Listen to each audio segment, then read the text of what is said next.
hopefully you appreciate the blessing of the incredible volunteers that we have at Temple Israel every day. But today in particular, it meant that you were able to avoid my singing voice in its current state for all of the Torah readings, the Haftarah, the Torah service, the blessing of the new month, and going on into Musaf. So you should all be very grateful to them all the time, but especially today. I know that I am as well. I have a very important question to ask everyone. It's something I want you to think very seriously about. What is your favorite Christmas song? What is your favorite Christmas song? I mean, you have to have one, right?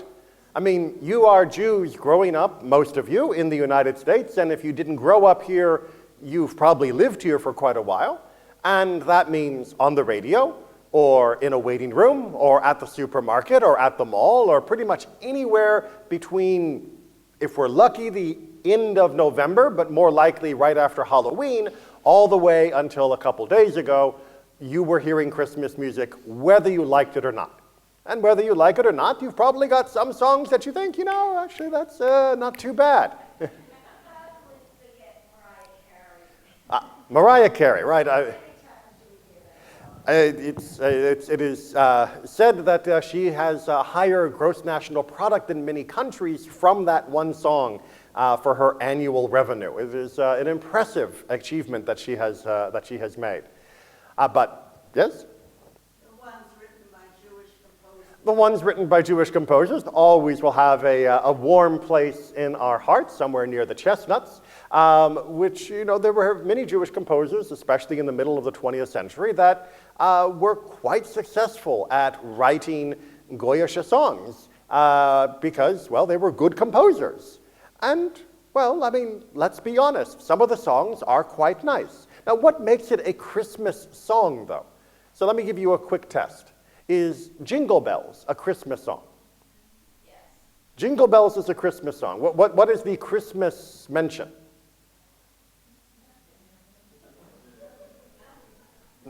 I mean, if you have an interpretation of Jingle Bells that makes it theological, I'd be impressed, because as far as I know from the lyrics, at least the stanzas that we sang when I was in elementary school, we're just talking about riding in a sleigh and winter and all of that. So not so much. Rudolph the Red-Nosed Reindeer, is that a Christmas song or not a Christmas song? That's a Christmas song. I mean, Rudolph is one of the herd. By the way, the character of Rudolph, again, invented by a Jewish man. That is not ancient Christian lore. That was good marketing in early 20th century New York by a Jewish writer.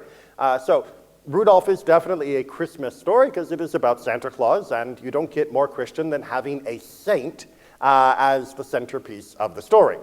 What about Let It Snow? Oh, the weather outside is... No, not really. I mean, it's certainly a wintry theme, right?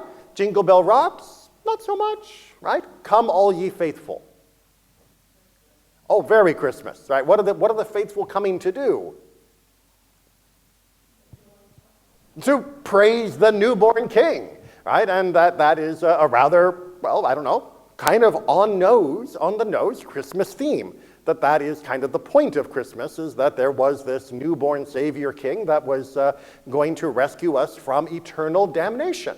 That is, in case you've forgotten it under the commercialism, the actual message of Christmas, is that there was a newborn that was going to come and eventually save all of humanity, if they signed up for it, from eternal damnation, and everyone else would remain, eternally damned.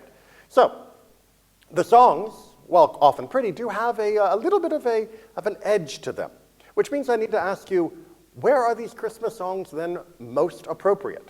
I mentioned a few places. Is it appropriate to have Christmas music blaring throughout the mall? Anyone have a problem with that? It's okay. It's their mall. They can do what they like. Not so bad. We're talking about, songs of eternal damnation, but it's okay because, it gets people to spend more money. And that's what the mall is there for. No, nothing wrong with that. That's a good part of capitalism. And in many ways, we need to find a way to help salvage some of our mall spaces as we've run out of other spaces for people to hang out in. But, probably okay. Your doctor's waiting room. You're okay with Christmas music there? your doctor's waiting room, someplace I'm probably going to be visiting next week. Maybe. Your children's classroom. It's quiet study time. The kids are doing their work. The teacher decides to put on Jingle Bells. Okay? They put in, chestnuts roasting on an open fire. Okay? They put in Deck the Halls. Come all ye faithful. So? Are you telling me that you are willing to suppress the freedom of expression of religion for teachers in their classrooms? That a teacher is not allowed to be Christian in their own classroom? Would a Jewish teacher not be allowed to wear a kippah? Oh, how dare you? We're going to need to unpack this because, as you can probably tell by my tone, hopefully it's coming through my nasal passages all right, there is some edge to this question. Right. What would be the problem with a teacher just popping in the cassette or CD or putting it on their iPhone, "Come all ye faithful," for the middle of a classroom session, just as background music?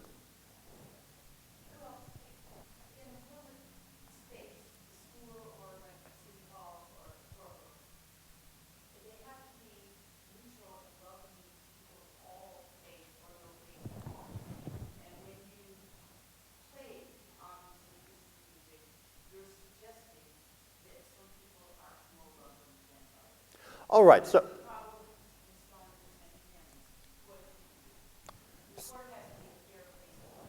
so public spaces, that is to say, not places where the public happens to go, like a mall, but an actual place that is run by the actual capital P public, meaning a government founded and a government organized institution, whether it be a school, whether it be a court, whether it be the city hall.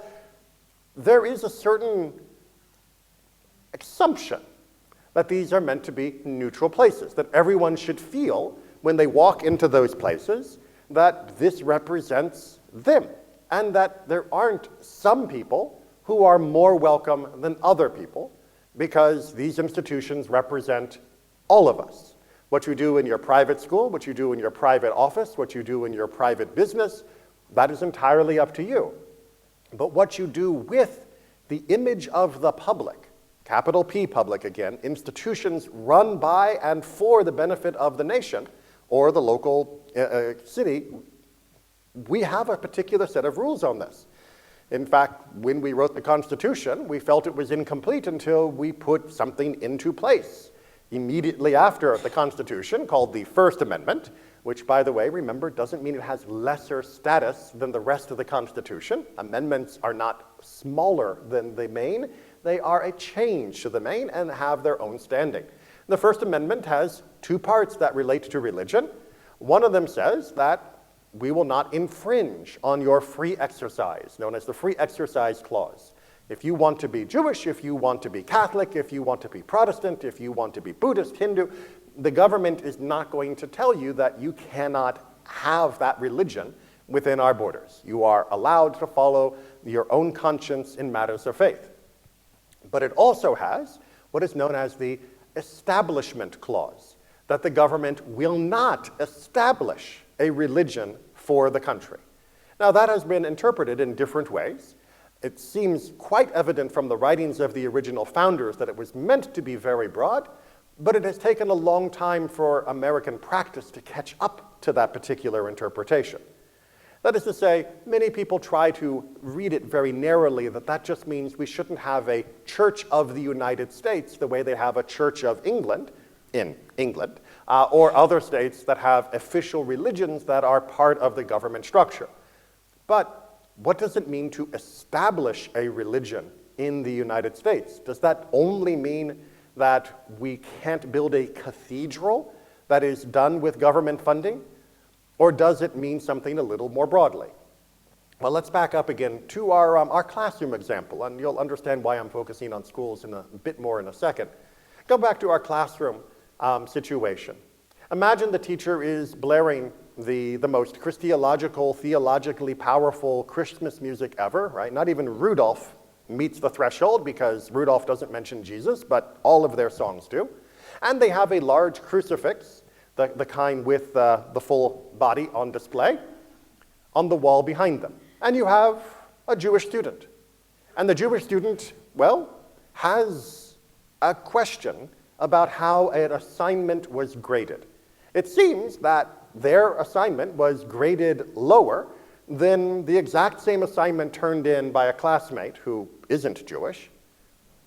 How are they going to feel approaching that teacher, trying to ask for an accommodation, trying to ask for a redress to this grievance? Will they approach the teacher under those circumstances? If you think at all there will be hesitation, then you can begin to see some of the underlying problems. If a student does not feel that their teacher will be fair for matters of religion or race or other forms of our own personal identity, then how will that student act in that classroom? What quality of education will they receive? And how encouraged will they be to maybe fix whatever it is that is holding them back? If I don't feel I'm getting a fair shake because I'm Jewish, if I, maybe go to my teacher's Christian youth group on Sundays, maybe I'll get a better grade. Maybe I'll at least feel like they will consider me a more equal part of that program. This is the more nefarious part of the establishment issue with regards to the separation of church and state. That when you put your thumb on the scale, acting as a public servant towards the public, you begin to encourage, if not outright coerce people, towards adopting the religion that you hold dear. And that is a problem, because eventually it becomes institutionalized and even more insidious. Let me take a real example. This happened to one of our congregants just a couple weeks ago, and you tell me whether this is perfectly fine, whether it passes the smell test for a school program. It is a winter music fest. Hopefully all of you are tuned enough to already have alarm bells going off. It's a winter music fest with music from the British Isles. Okay, interesting choice. And during the Winter Music Fest, there is not a single non-Christian song, nor is there a single non-Christmas song. There are no jingle bells, there are no chestnuts, there are no let it snows. It is come all ye faithful and up, as far as the theological content of the program. We'll pause there before we get to the additional shockers, but what do we think so far? No problem? I mean, after all, it's a voluntary program. This isn't actually in the school hours. I mean, they practiced it with school facilities, and there are school teachers that are the heads of the choir that are participating in this, and the students are doing it because they are students of that school. But it's not like you're getting a grade for it. Well, maybe you might be, and you might be getting a college recommendation out of it, but it's not mandatory like math or science. So this is perfectly fine for the school to spend their resources on keeping the building open and having the security and the janitorial staff and everything else going to make sure the auditorium is properly prepared and have all of that take place, do all the advertising for it. This is a perfectly fine production, right? Maybe? All right, well, let's imagine that one of the groups decides that they want to use a holiday medley, Christmas medley, but this particular medley is done with such a witty little moment in it. In the middle of the medley, one of the students will start breaking out into an a cappella rendition of I Have a Little Dreidel. And the other singers won't even let them finish the first stanza before turning to them and going, no, no, no, and going back into the Christian songs afterwards. That happened. What do we think? I mean, it's funny, right? Everybody hates I Have a Little Dreidel. I mean, I do. It's not my favorite song at all, although I do appreciate the way Cantor Kim can make a dreidel made out of anything still fit a rhyme. She has a very good party trick with that. But the song itself is a pretty ridiculous song. It is definitely not in the top Hanukkah songs. There are amazing songs out there, both more secular as well as religious. But what's wrong with that? What's that? It was wrong, but why? Tell me what you would say to the institution that made this decision of why it is wrong. I don't have children in the public school, private school system at the moment, but even when I did and left, it was usually a representation of other ways to celebrate holidays, Kwanzaa, and so it was, I don't want to say it was equal distribution, but it was certainly recognition. It was certainly recognition, and I'm sure that every child that came home and told his mother, a Jewish child, that hey, we were singing Oh Holy Night or whatever, most parents would jump right in and start to question and say, hey, my child doesn't sing those songs at home, and it's not okay. All right, so on the one hand, we can characterize the main problem as a lack of representation. I mean, really, the one song that was at least hinting towards a different faith and a different way of celebrating something at this time of year, that gets shouted down? That really does seem to be awfully tone deaf. But would representation be enough? Do we divide up the amount of songs that are done according to the percentage of the student population? If there are 10% Jews in the school, then we give 10% of the time to a Jewish song. And then, do we divide it between Catholics and Protestants? Yes, go ahead. There's a lack of perspective. Even my mother is Jewish, and my father is Jewish, and I was both born Jewish parents, etc. Born of Jewish parents, and my mother grew up in a Catholic school, but she never minded. And my mom, she would say something like, "Well, to me, I'm not me like me as my mom. To me, I'm not as religious." I would probably just be like, "Okay, I can sing this with you. I'll be happy for you, but it's not doing anything for me." But people who are instituting it, they don't understand that there could be a problem. So one of the things we talked about, which you're hitting on last week, is that oftentimes people who are in the majority don't recognize the blundering that they are doing, the offense that they are giving, because they've never had to consider how it feels to be a minority, because they've never been in that position. They've never actually occurred to them that someone might take offense at the beautiful song they're sharing. Certainly they put up with it when someone sings I Have a Little Dreidel most years. So why do you get offended when 99% of the songs are purely theological for a different religion than yours?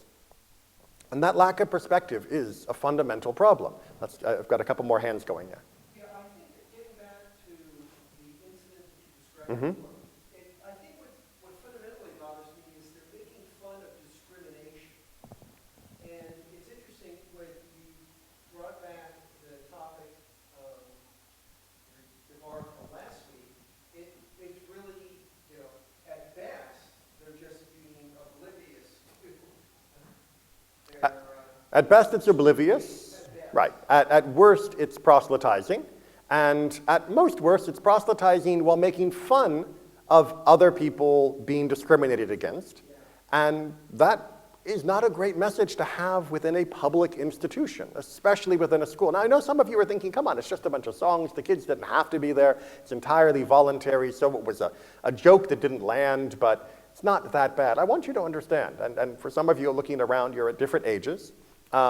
Anybody that has a kid that has gone through the college application process, I'd say in the last 10 years, has to understand that for kids that are in choirs, they're not doing it just because they love singing. They are doing it because for them, that's their football, that's their crew, that's their band, that is their differentiator to help them stand out when they apply to universities. Which means they are not 100% free to participate or not as their conscience moves them. You write them out of one of the maybe 2 major song events of the year for that school, well, good luck being able to stand out in that stack of resumes that gets sent to the university that you're applying to. You tell the teacher, the choir coordinator, I'm sorry, I can't sing this because my conscience doesn't let me sing Holy Night or Come All Ye Faithful. Well, it might be harder to believe that they're going to write you the glowing letter of recommendation that you're hoping for to get into university.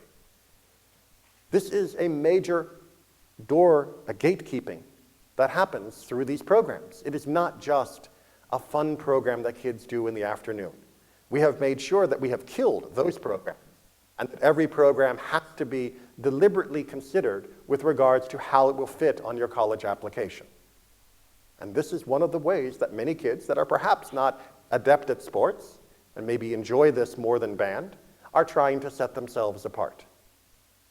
And now it is being not merely filled with certain ideas, but is being overtly promoted as exclusionary to any alternatives. I think, Barbara, I know you've worked very hard on these issues. The overall symbolism of what you described is that the majority proselytizing faith, Christianity, is erasing Judaism. When dreidels and dreidels come up and they say, no, no, no, and it's silence, it means Jews are silenced, which is the aim of the proselytizers, is to convert all of us who are not Christian to their way of thinking. So the symbolism of what you told us, okay, is exactly that. That Christianity wins, Judaism is silenced. Yeah. And that's the way it's supposed to be, which is not the way it's supposed to be in a public school. And the symbolism is clear, like you said. Judaism is silenced. Back in your seat, shut up, be glad that we let you hear it all, and if you are here, you'll do what you're told. The symbolism is very, very clear. Now, it might be still a little uncomfortable because as Jews, despite the image of us liking to complain, in all honesty, Jews have historically, in this country and others, generally tended to keep our heads down and to go along with as much as we could stomach wherever possible. But I want to just double check to see whether or not we're crazy about, maybe we're complaining about nothing. And the usual way that I like to double check that, to do my smell test, is I like to erase the names of whoever is involved and replace them with something else. It's like Mad Libs, if you remember that word game where you'd fill in with an adjective or something. So let's substitute Christian with a different religion. It was an Islamic song fest. It was an Islamic song fest. And in the middle of the Islamic song fest, someone began to sing a Hebrew song, and it was shouted down as no, no, no. Does that pass the smell test as being perfectly fine? Would you like to have a public school do a 99% song fest about Islam, promoting Islam and a particular holiday, done on the public dime with the public instructors, with the school kids being told, this is what you're singing, and no, there's nothing else involved. It is going to be Islam and only Islam, or Hinduism, or Buddhism. Or we're only going to sing songs from the old Confederacy, because that's part of Florida's heritage. Is this okay? Someone tries to sing a black spiritual, and they get shouted down because we're only doing it from the Confederacy, and they were not recognized as citizens. Still okay? See, it's very simple to notice that it's wrong as soon as we actually remove the normal characters and replace them with anyone else. And that is the problem with a dominant majority culture that doesn't recognize, that is oblivious to what they are doing. Some intentional, but most just oblivious.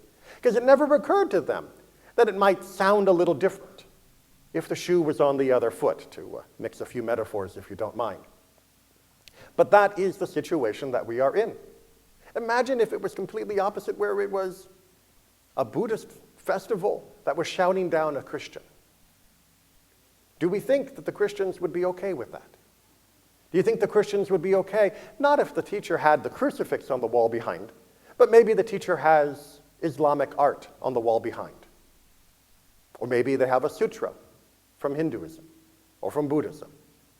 Do we think that all the Christian families would be perfectly fine with that being promoted in the classroom, being promoted on the stage at the school? No. They would raise a ruckus, to put it politely. And we have a similar obligation. Not because we are opposed to other religions. Like I said in the introduction to the Haftorah, Judaism is a universalistic religion in the sense that we do believe other faiths and people of other faiths have a legitimate call towards God in their own way. But we also recognize, both as Jews as well as good students of the American Constitution and the American historical experience, that protecting these First Amendment freedoms against the establishment of a particular faith, even if it is inadvertent and not as glaring as a cathedral in the Washington Mall, is absolutely essential for our long-term survival and well-being, and the long-term survival and well-being of every other citizen, including the Christians in this country. Because we've seen what a decision to establish a religion within a mixed community as being the dominant one leads to. When you have a revolution in Iran that puts up a particular version of Islam, we see what that leads to. When you had various European states choosing sides of Protestantism or Catholicism or different varieties of Protestantism, we saw the wars that that led to. That is why this amendment was put in place in the Constitution in the first place. And it is why, as Jews, who have lived in all of those countries and have seen all of the catastrophes that happen when these things take place, we are especially adept at noticing it. We are especially good at smelling it out when these things cross such lines. Again, there is nothing wrong with having a winter fest. Sing all the jingle bells and chestnuts and let it snows that you want to have go. Perfectly fine. I personally don't want representation. I don't want any religion up on the stage. If you want religion, go to your church or synagogue. Go to your mosque or temple. If you want to have a public forum that is government funded, well, then you're going to need to strip that out. Because anything else is promoting a religion or set of religions over and opposed all others, and over opposed those that might have no religious identification at all.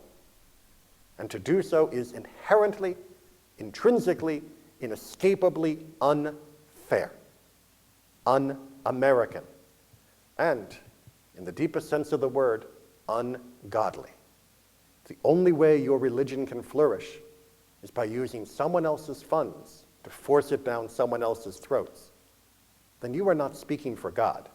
You're only speaking for your own arrogance. Shabbat Shalom and Hanukkah Sameach.